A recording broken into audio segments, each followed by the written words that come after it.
structures is classified into two categories. One is primitive and second one is non-primitive.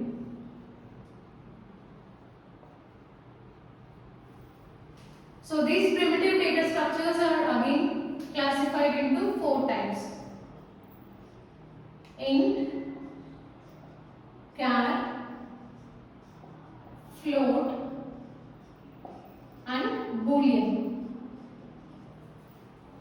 So first we will see the complete picture, like a complete classification, and we can discuss one after the other. Non-primitive is classified into linear and non-linear. Again in linear it is classified into two categories. So here the first one is static and here it is dynamic. Okay. So this static, so example for this static data structure is array, and for dynamic examples are we have three. One is linked list, next stack, and then queue. All these are examples for dynamic data structures. Next, coming to non-linear. Non-linear is divided into two categories. One is trees, second one is graphs. Okay, this is how the data structures are classified. Okay, primitive, non-primitive, and examples or these things comes under primitive. Non-primitive is divided into two categories again. In linear we have static and dynamic data structures. Examples for static is array and for dynamic it is linked list, stack and queue. Examples for non-linear data structures are trees and graphs. Okay. So in this lecture first we will see about primitive data types. So primitive data types can be numbers or characters. Okay, these numbers or characters, they are inbuilt into programs.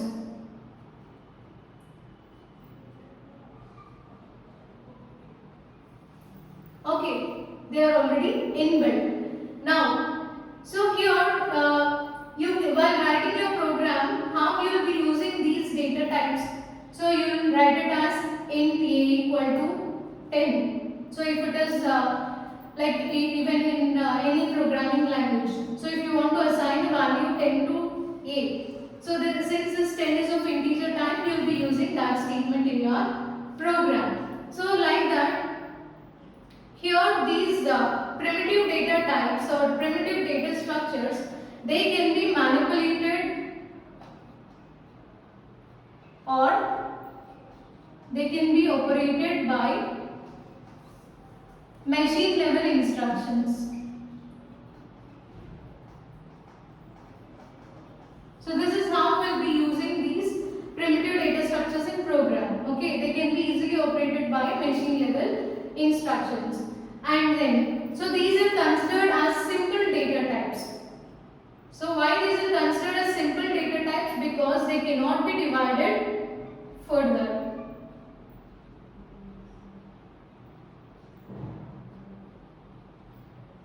Okay, so what are the 3 points in primitive data types? First one is they can be represented in the form of numbers or characters which are inbuilt in programs. Numbers means integers or float values. Characters means boolean. Characters means char data type.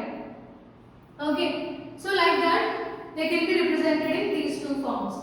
And these instructions or these primitive data structures, they can be manipulated or operated by machine level instructions. So you can use them in your programs. They can be executed by the machine. Whereas coming to non-primitive type, so we'll see non-primitive type. And the third point in primitive is they are simple data types. We call them as simple data types. Why? Because they cannot be divided further.